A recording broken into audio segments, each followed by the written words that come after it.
Excellencies, ministers, distinguished officials from the multilateral agencies, ladies and gentlemen, I'd like to welcome you to this fourth session of the Global Small Island Developing States Leaders, also known as SIDS. My name's Juliette Foster, and over the next 90 minutes, I'll be guiding you through what I'm sure will be a thought-provoking and fascinating discussion, the theme of which is Seeds for All, Hunger for None, enhancing African seed systems to benefit small island developing states. A big subject indeed. The organisers of the Global SIDS Leaders are also extremely grateful for the kind sponsorship of Bayer in supporting these debates at transnational level. So thank you so much for that support.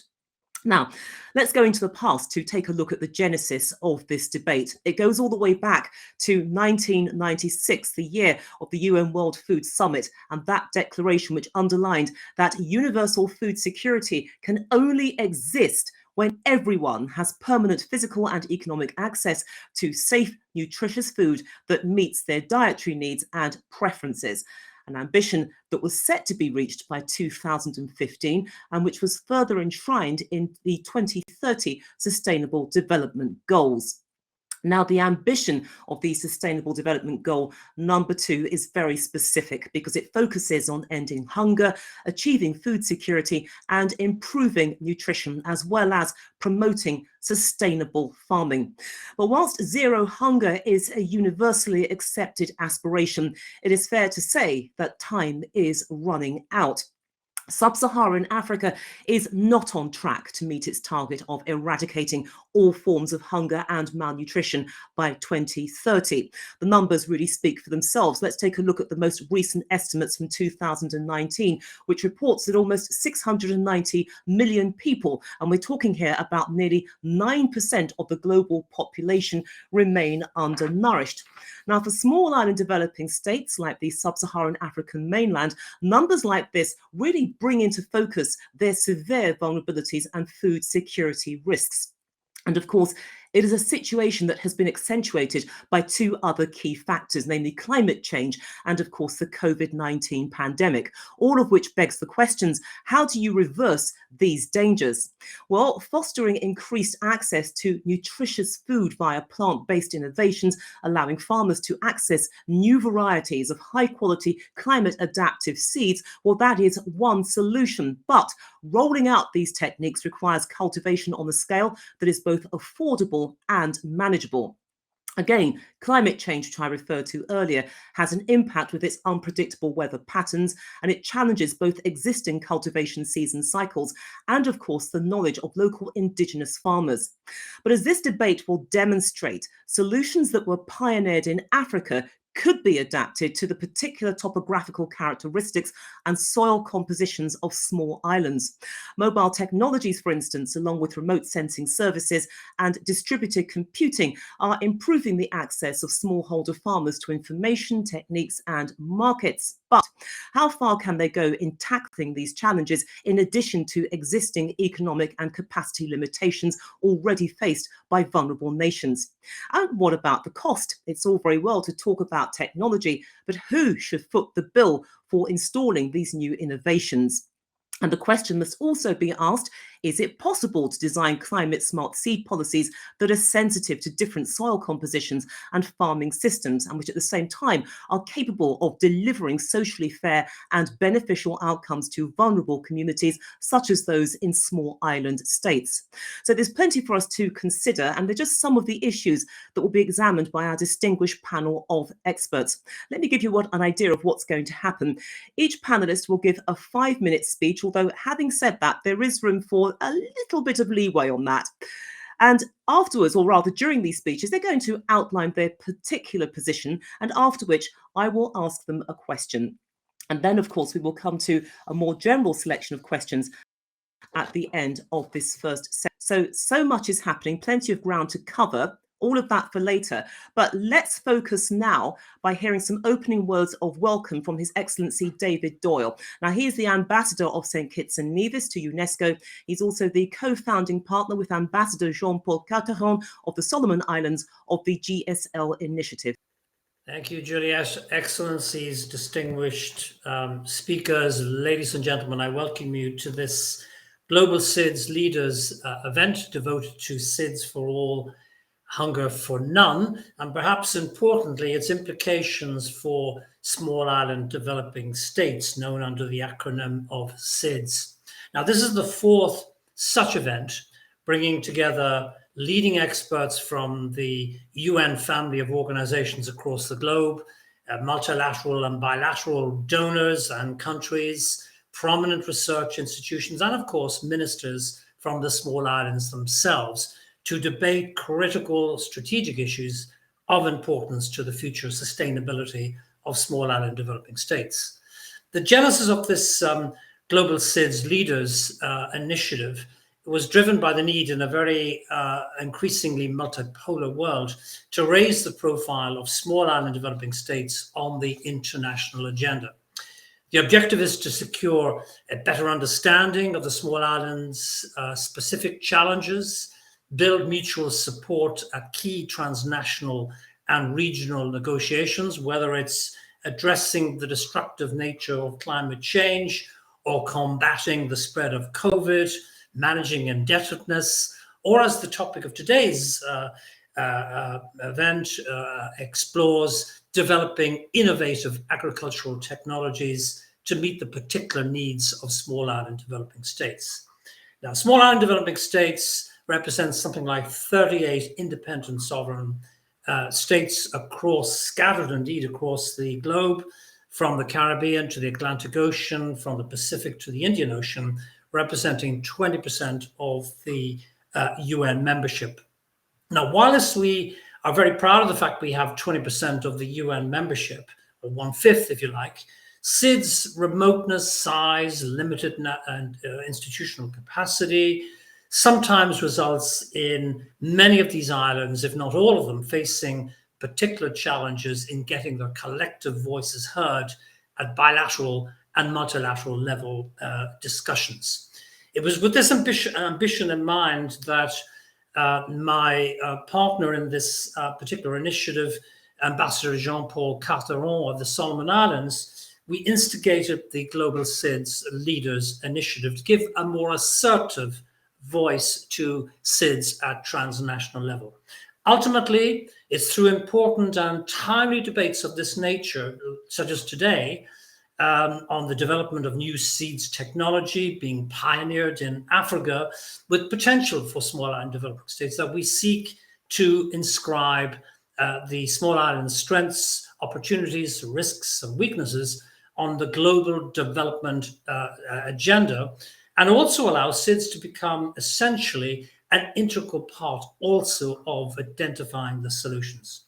So without further ado, let me just also underline our deep appreciation to the sponsor of this event, Bayer, and I wish you all an enjoyable debate. Thank you. Ambassador Doyle, thank you for those words. And indeed, I'd like to extend the thanks to all the panelists for their excellent contributions. Now, we're not done yet because there are some further questions which I would like to put to you. Again, please do feel free to join in, panelists. If there's something you wish to add to something that one of your fellow panelists has had to say, then please go for it.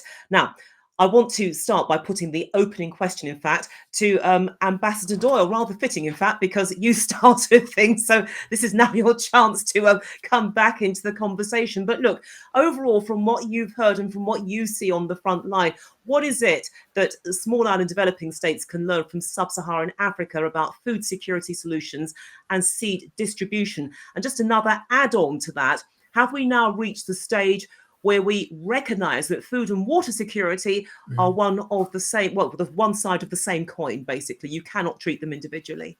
Yeah, thank you, Jet. Look, my first statement, just to go to refer to Marie-Hélène Semedo's comment, very significant comment, that 60% of food items, including agricultural produce, are imported by SIDS. That's a huge, significant factor. And in fact, in certain of the smaller microstates, this figure rises to about 80%. So I think, the first, if you like, policy orientation that governments need to take in cooperation with the UN family of organizations is to look at import substitution policies. So we need to move away from the over-reliance on imported food and agricultural produce. That's number one.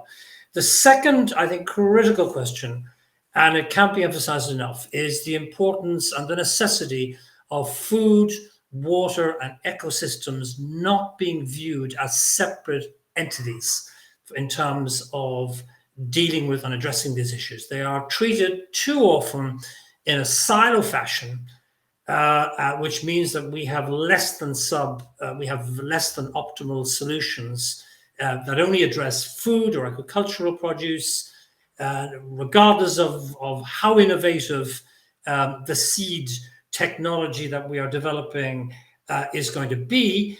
If it's not linked to the scarcity and the stress levels of water across all of the small island developing states, it will be suboptimal. So that's, I think, a very important point to make. And clearly, over the past 2 years, because of COVID-19, we have been sharply reminded in the islands of just how vulnerable the water security has become. It has raised the level of urgency surrounding water security to a point where in St. Kitts and Nevis and many of the surrounding Caribbean islands are actually restricting water from a certain time every evening. I mean, this has been going on for the last 3 or 4 years. So SIDS governments, I think, also are beginning to recognize the critical role of water in food production and food security. In the Caribbean region, and indeed, I believe in the Pacific, we still suffer from inadequate supply of water for agriculture. But this fuels, this lack of water security fuels a number of conflicts in different areas, including agriculture, hydroelectricity, drinking water, sanitation, which all compete for scarce resources. Now, the contributing factors, I think, are pretty well documented now.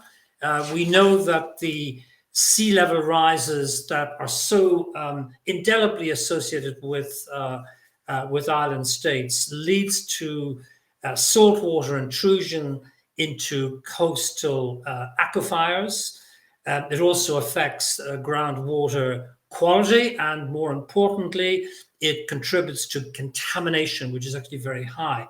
Now, not only that, but add to that the results of a sort of desertification of fertile land. Literally, fertile land, because of the intrusion of salt water, becomes, mini deserts, which are difficult to cultivate.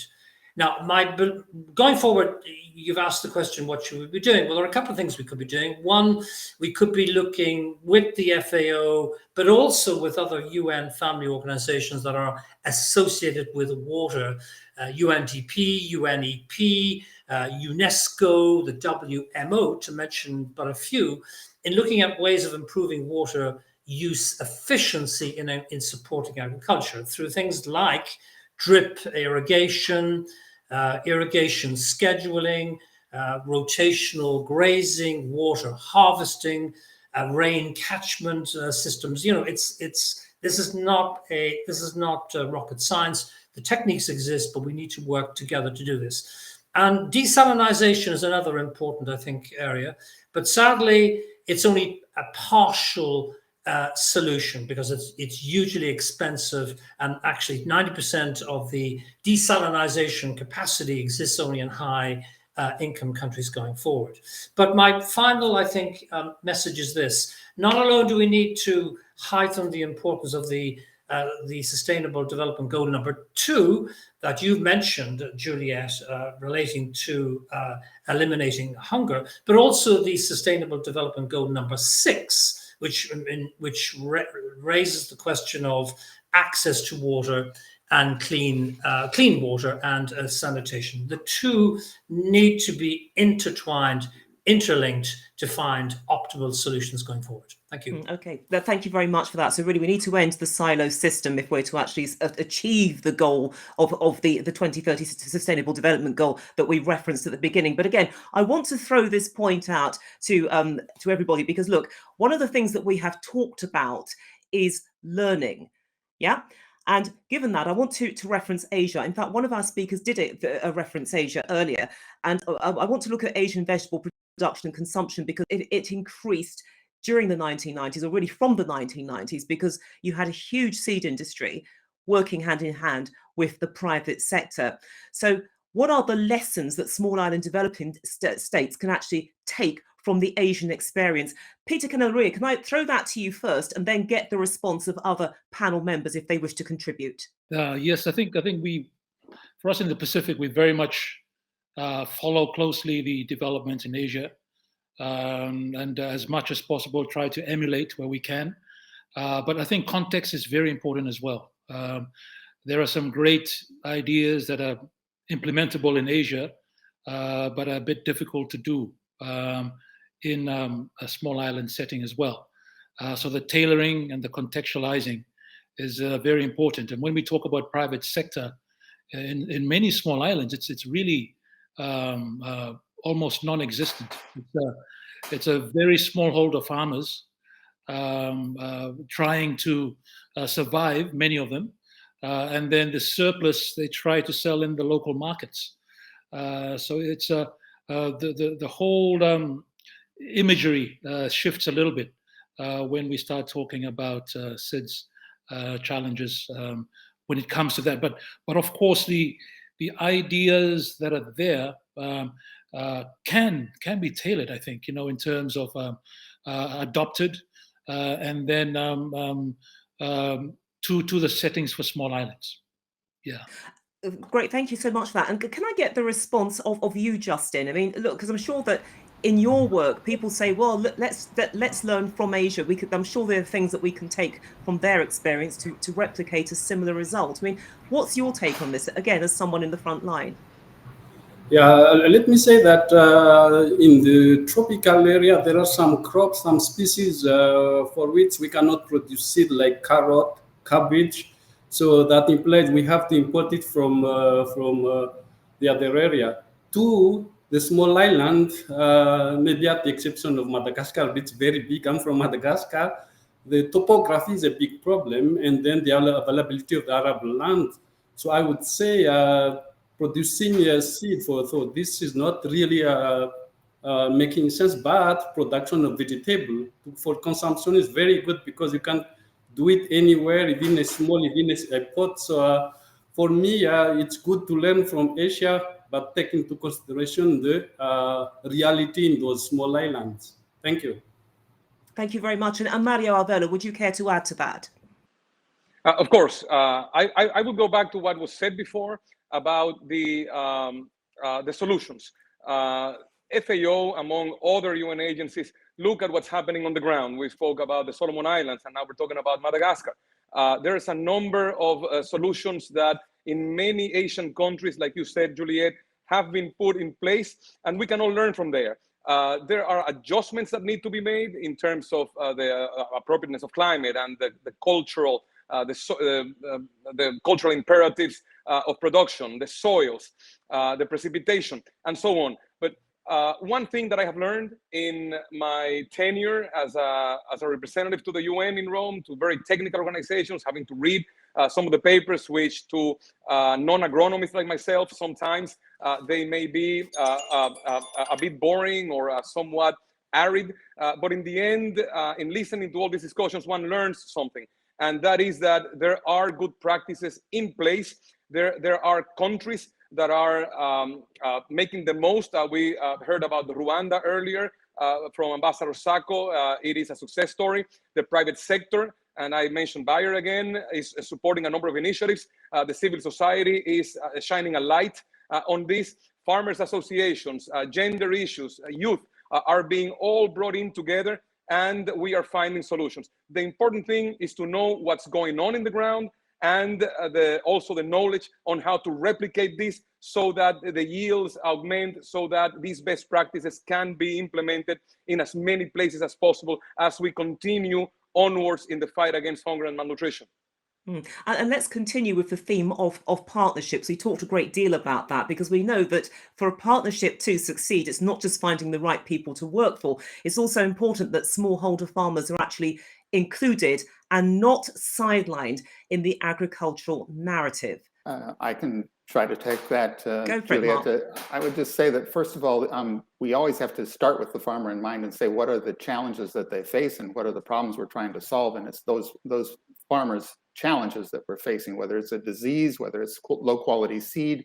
There's so many different things that there are there. And so it's really about a holistic systems-based approach where you think about demand driving the market, that you also have to create products that are going to yield better, that are going to produce more using less, so that their cost of production goes down. But there's this whole transfer of knowledge that has to go with it as well, to be able to say, well, it's not enough to just create the better seed. You also have to know how to plant the seed and or what conditions and how to manage that. So the agronomic advice, and this is where the partnerships come in, is that no one organization has all of the answers, but when you work together, for example, if we're working with the government, then they're good at they should be or can be good at the extension of reaching out to those farmers and teaching them what needs to be done. But they may not have the capacity to create the actual new product because of the research that needs to be done. So putting those pieces of the puzzle together and working together to solve the problems of the farmers is the driver there, because that's about adding value. And then the consumer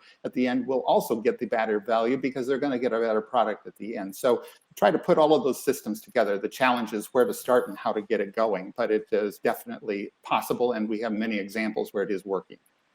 And again, a question to throw out to our remaining panelists, because I know that some of them have had to leave because they're very, very busy. But I mean, the reference was made earlier to GM crops. Now, it's hugely controversial in the United Kingdom and indeed other countries as well. But is there likely to be a similar resistance in small island developing states, this fear that you're introducing something which, because of the way that it's been produced, the perception that it's been manufactured in a laboratory, the worry about side effects and the potential to perhaps undermine traditional ways of farming? Let me start with Peter Kenelaria. And again, if the other panelists would wish to participate, please do go ahead. Thank you, Juliette. I think just to finish the loop on the previous question for FAO, I think previously I was with the UN as well. So they launched this SIDS platform in Samoa that looks at exchange of sharing of ideas. So I think they've got this platform out there that is helping some farmers, at least, in terms of sharing ideas within SIDS themselves. So that has been useful to a certain extent. When it comes to GMO, there's this issue of perception that is there. Many small islands have very unique biodiversity, endemic to these small islands. The flora and fauna are found nowhere else. So Solomon Islands is very much a high biodiversity country. So these issues of genetically modified and that it's always going to have a perception that we will need to overcome, enable to get these newer ideas on the ground. And I think if the messaging is done properly, there will be appetite for adopting newer crops, newer technologies. Maybe it's the same crops, but doing it better and more efficiently. Those sorts of things. But that is something that I have already seen in my constituency itself. With the farmers there, 80% of Solomon Islanders are subsistence farmers. So you will have to work with them to create this space in terms of perhaps adopting newer, more energy efficient, efficient, resilient crops, and build up the volume and outputs as well. But just that part of it with the unique flora and fauna issue, there's a need for messaging to overcome that perception. Yeah, so obviously the messaging key to it, and presumably that's the point that you, Mario Arvelo, would also support. Get the messaging right. It strips away the trepidation. Yes, absolutely. It is a problem of perception. It is a very controversial issue, as you said. I have yet to see any scientific paper that is peer-reviewed that would establish, without a doubt, with a scientific consensus, that GMO is bad for you. But there's a lot writing on this. I do not want to get into the specifics or the private sector components of this. The fact is that GMOs are being used where they are being used. They are contributing greatly to the fight against hunger and malnutrition. And GMOs, as per the papers that I have seen that are in the public domain, are crucial for this fight against hunger and malnutrition. This public perception needs to also be addressed because it is important.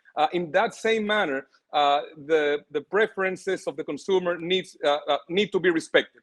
And if there's a negative perception around GMOs, then this needs to be tackled with scientific reasoning. And of course, I am not adding anything about the cultural, religious impediments. That's a whole different subject. And I am not talking about that. Just as an example about how GMOs in this particular instance need to be taken into consideration, these negative perceptions. And the only way that we can do that is with the appropriate campaign of education for the consumers to show them in the same manner that we're doing with the vaccines. People are saying that they do not want to get a vaccine against COVID-19 because the vaccine will kill them. And this is nonsense. But the point is that we need to get the scientific information out in the same manner, and this is a much better example, in the same manner as we're doing with the vaccines for the GMOs. And let's sort of close out this issue and indeed the debate, because look, the bottom line is that what we're talking about, if we're going to look at the GMOs, is within the context of partnership, not losing sight of the end goal to feed people in very vulnerable countries through no fault of their own because of their geography and the other issues which go with that. And I know that Ambassador Doyle, you want to close this out by addressing that very point. Yes, thank you. Look, I just wanted to pick up on this very interesting last exchange about the need to integrate subsistence farmers in any solution going forward. I know that Ambassador Carteron from the Solomon Islands would want me to make this point because it's central to the whole global SIDS leaders concept that we've developed, which is the need to look at not just the bottom-up approach, but also the top-down approach in terms of finding solutions to the challenges faced by SIDS, whether it be in the field of agriculture or seed production. And what I'm referring to here is the need for a new approach, perhaps a tripartite approach, which includes the governments from the SIDS region, all 38 of those governments, plus the local farmers, the cooperatives, the associations representing that farming constituency, and critically the key UN family of organizations, notably the FAO, UNESCO, UNEDP, UNEN, and even the MTO. All of these organizations need to be brought into this debate to find optimal solutions on a tripartite basis. That is the only way we're going to resolve this issue. Thank you. Thank you very much. And really a thoughtful note on which to end this discussion. It really has been quite fascinating and really broadening things out and stressing the importance of countries working together. It's incredibly reassuring to know that there are bodies within the European Union and indeed in the United Nations who are working with SIDS states and also those in the sub-Saharan African mainland. The process of learning is also continuing, but silo thinking needs to be challenged, something which was raised, and also the importance of hearing the voices of these countries. They have so much to give and they face a huge challenge. It's very easy to look at that challenge far away, but when you have to live with that and the consequences of inaction, it really does focus the mind.